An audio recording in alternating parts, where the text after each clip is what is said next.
Olá, seja bem-vindo e bem-vinda à Estação IFB, que é o podcast institucional do Instituto Federal de Brasília. Eu sou Raline, presidente da Unidade de Gestão da Integridade do IFB, e hoje vamos dar continuidade à nossa série do Integritude, que é um programa que fala de integridade com atitude, e estamos falando das instâncias democráticas do IFB, como participar delas, para que elas funcionam. E hoje temos um convidado especial, o professor Jonas Bertucci, do Campus São Sebastião, que vai falar para a gente sobre a CPA, Comissão Própria de Avaliação. Então, antes de começar esse bate-papo, para quem não consegue nos ver, eu vou fazer a minha audiodescrição. Eu sou uma mulher branca, de estatura baixa, meu cabelo é preto, cacheado e curto, e hoje eu estou usando uma blusa verde, uma calça azul, e estamos aqui no estúdio do podcast Estação IFB. Professor Jonas, muito obrigada por aceitar esse convite. Eu vou pedir para você fazer a sua audiodescrição e se apresentar um pouco para a gente saber quem é você aqui no IFB. Muito obrigado, Raline, pelo convite. Obrigado ao pessoal que está nos assistindo aqui. Meu nome é Jonas Bertucci, né? Eu sou professor do Campus São Sebastião. Eu sou um homem alto, de 1,86 m, com cabelos encaracolados. Estou vestindo agora uma camisa vermelha e uma calça preta. Então, entrei no IFB desde 2018. Eu dou aula no curso de Pedagogia e de Letras, né, no campus, e na área de Sociologia, né? E há um tempo eu venho trabalhando com análises de avaliação da educação. Um dos projetos que eu desenvolvo é o projeto de avaliação de egressos, né? E aí, com essa experiência, eu acabei entrando na Comissão Própria de Avaliação e hoje estou como presidente da comissão, ajudando aí a esse processo de autoavaliação.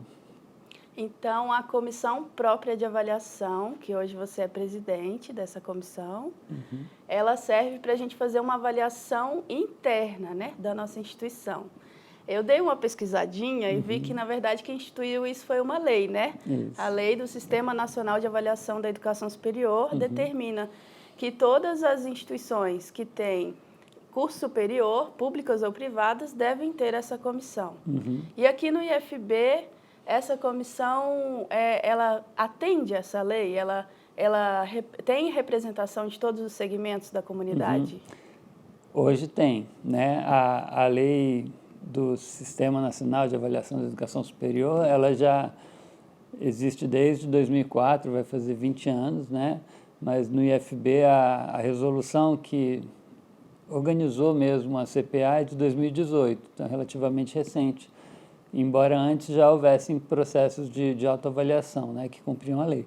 Mas desde 2018 a gente tem a resolução que organiza, né, a estrutura da CPA dentro do IFB.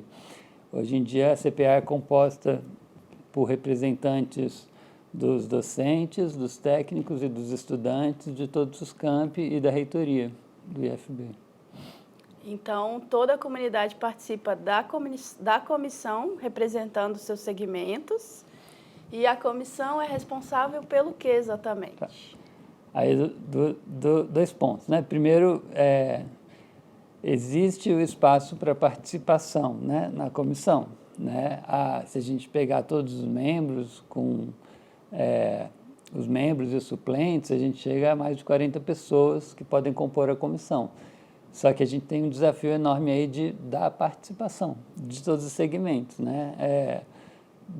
No momento que a gente está, as pessoas têm várias atribuições, várias funções, e juntar tanta gente de lugares diferentes para conseguir participar nas reuniões no mesmo horário, às vezes fica difícil.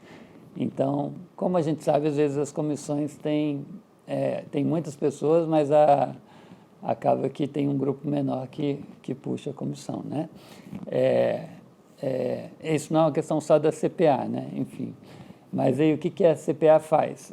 O nosso esforço, né, é de fazer um processo de autoavaliação da instituição para que a gente consiga ter informações, subsídios dos 3 segmentos da comunidade acadêmica para que a gente possa melhorar as políticas acadêmicas, né? Melhorar as políticas institucionais e entender a partir da visão dos docentes, dos técnicos e dos estudantes o que está dando mais certo, né? E o que pode melhorar.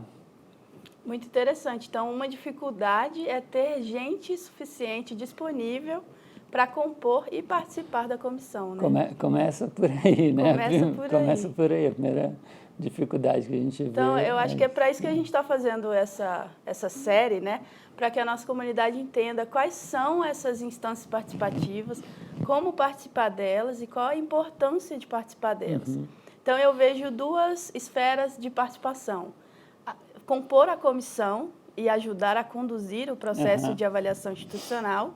E tem o outro lado da participação, que é avaliar institucionalmente e internamente a nossa instituição. Então, a comissão elabora, né, um questionário ou vários questionários de avaliação, acho que deve ser segmentado, né? E a nossa comunidade participa. Como que é a participação da comunidade nessas avaliações?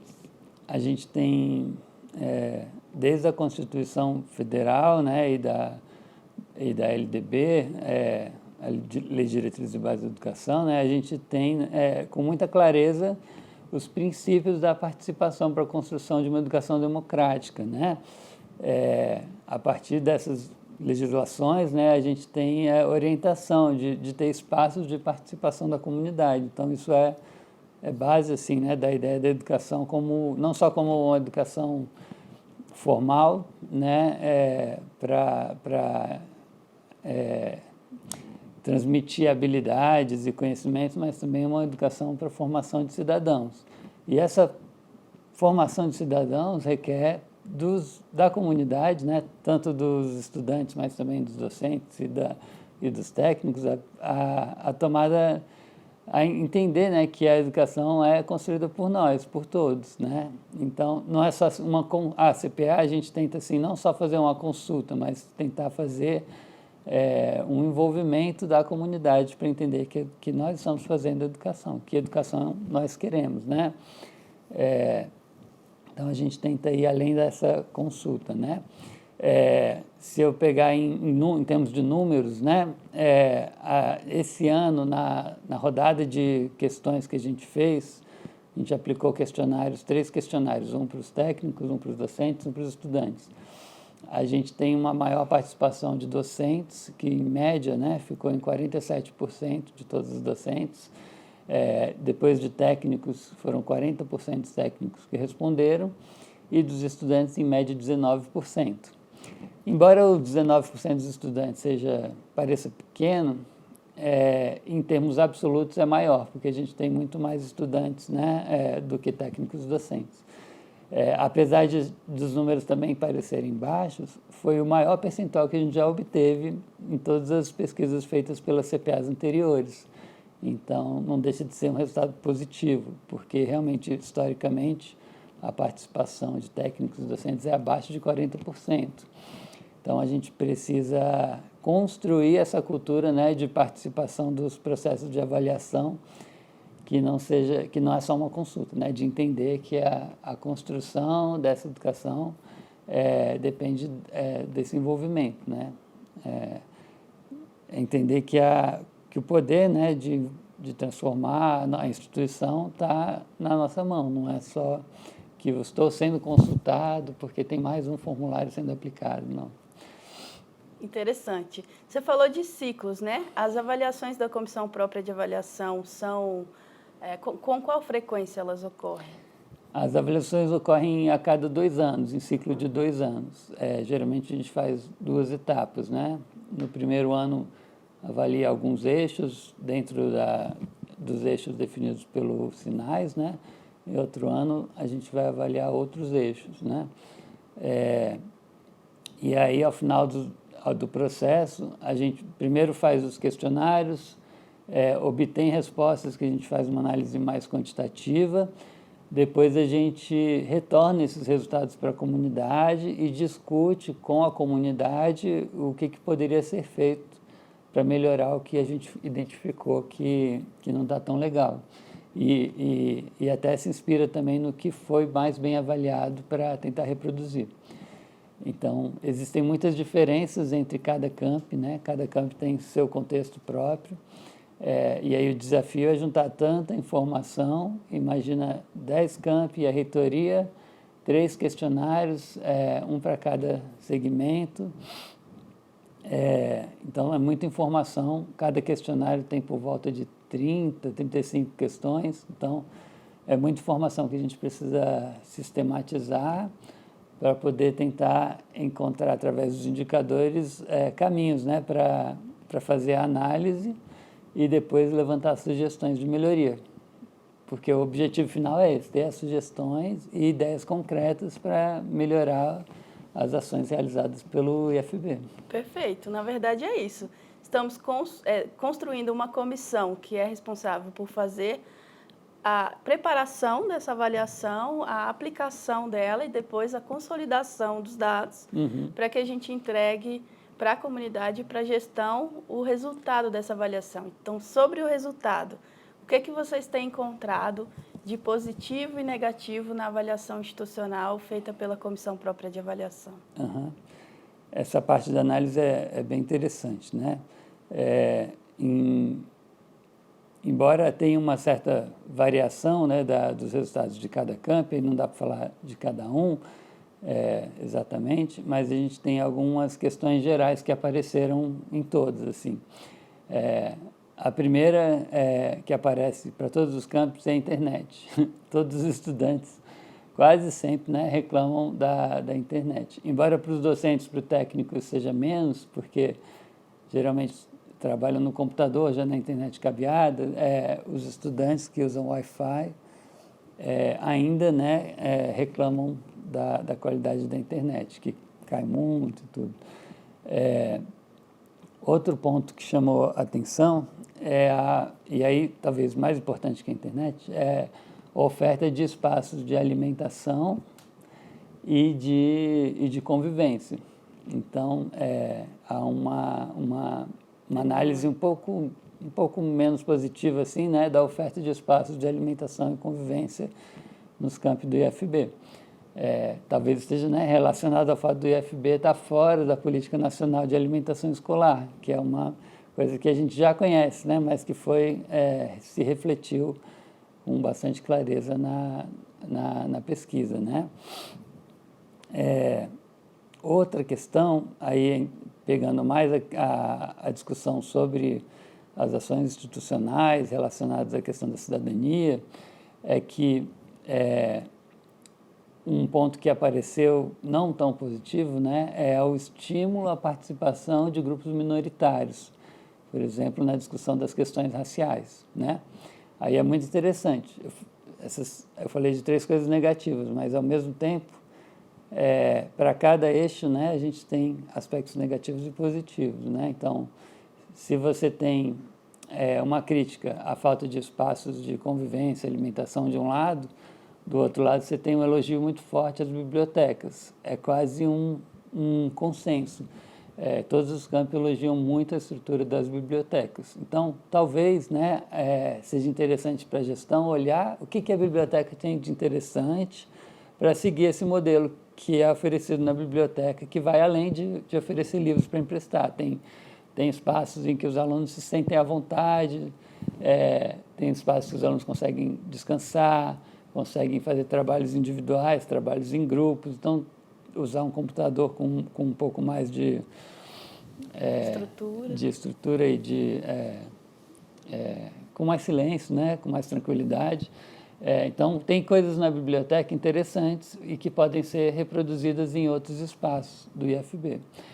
Quando a gente pergunta sobre a formação cidadã, voltada para a cidadania, isso é muito bem avaliado também. Então, os estudantes, técnicos e docentes avaliam que o IFB é um espaço de construção de uma identidade de cidadania que discute as questões étnicas, raciais, a inclusão, a questão das pessoas com necessidades especiais, das mulheres, a questão de gênero, Só que, por outro lado, quando fala do estímulo à participação desses grupos, aí não é tão bem avaliado, né?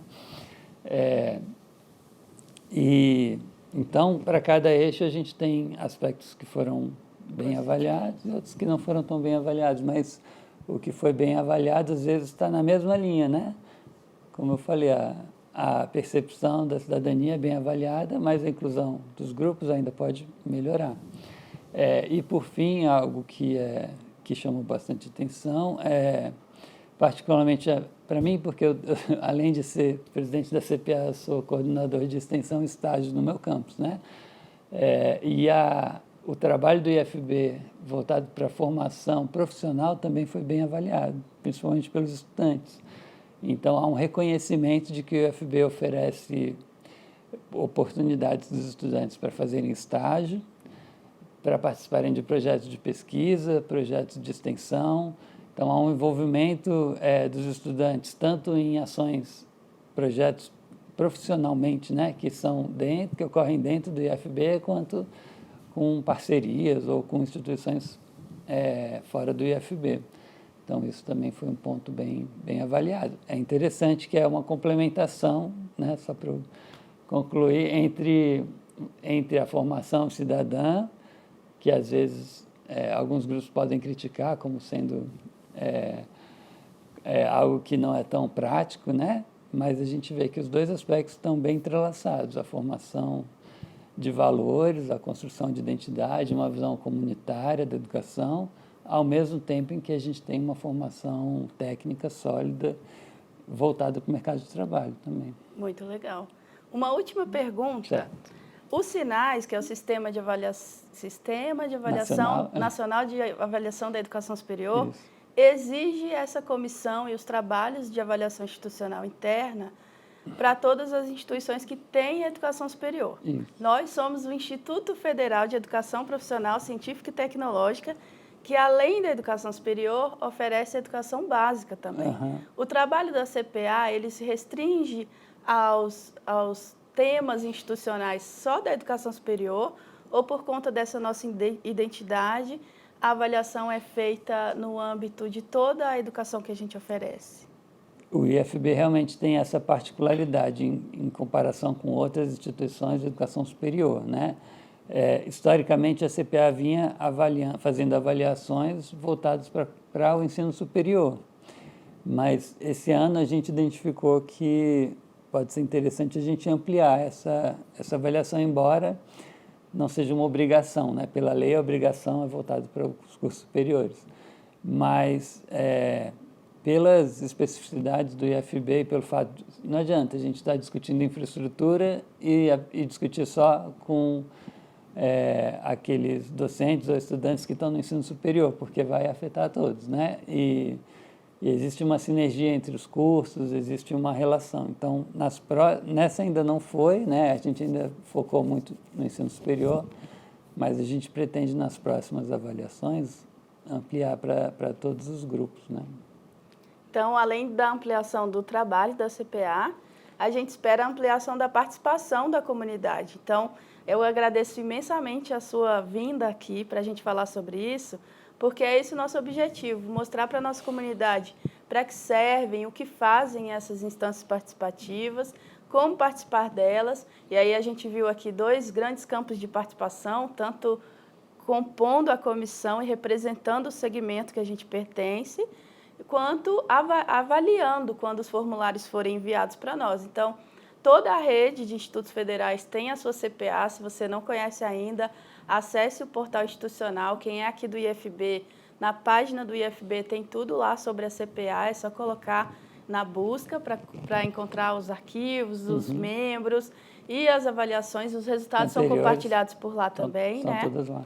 E acompanhar as próximas avaliações, porque realmente, como o Jonas falou, é um formulário gigantesco para a gente preencher, mas a gente comentou bastante aqui sobre quais resultados importantes a gente encontra participando dessa avaliação. Então, fica esse convite para a comunidade conhecer a CPA, participar dela, das 2 formas mais interessantes que a gente apresentou aqui. e para que a gente acompanhe também a divulgação dos resultados, para a gente ver o que está mudando. Porque ao longo dos anos a gente vai percebendo, talvez daqui a 5 anos, essa questão de internet, de espaço de alimentação não seja mais um problema, porque a CPA fez o trabalho de apontar essas dores e a gestão fez o seu trabalho de correr atrás para melhorar, né? Exatamente. A gente está a gente está no meio do processo ainda, né? A gente identificou os principais pontos positivos e que pode melhorar a partir do questionário e desde outubro a gente está fazendo encontros em cada camp para recolher sugestões. Então, no nosso retorno, a gente ainda vai fechar alguns encontros em alguns campi que ainda não fecharam. Então, a gente está num momento ainda de recolher sugestões para inserir no relatório final. Então, o relatório desse ciclo ele vai fechar em fevereiro de 2024. Então, todo ano tem um ciclo em andamento, né? Então, a gente acompanha o ciclo. Se você estiver assistindo isso muito depois de 2024 ou ainda antes de 2024, acompanhe o trabalho da CPA para poder contribuir com ele também e acessar os resultados quando eles estiverem prontos, né? Então, obrigada demais por ter vindo, pela disponibilidade, pela explicação com clareza aqui para a gente. E obrigada a vocês que estão assistindo a gente. Acompanhem os próximos episódios do Integritude aqui na Estação IFB. Um beijo e até mais. Tchau, tchau, gente.